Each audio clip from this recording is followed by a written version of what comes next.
That clap is not loud enough. Can we please put our hands together for them?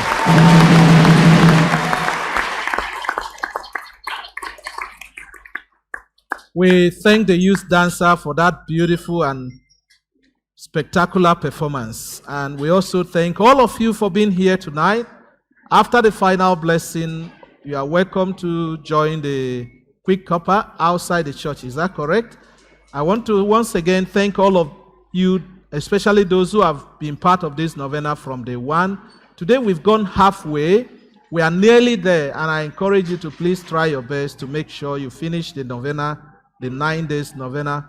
Thanks to our wonderful team of altar server, and thanks to Elizabeth, our altar server leader tonight, and thank you.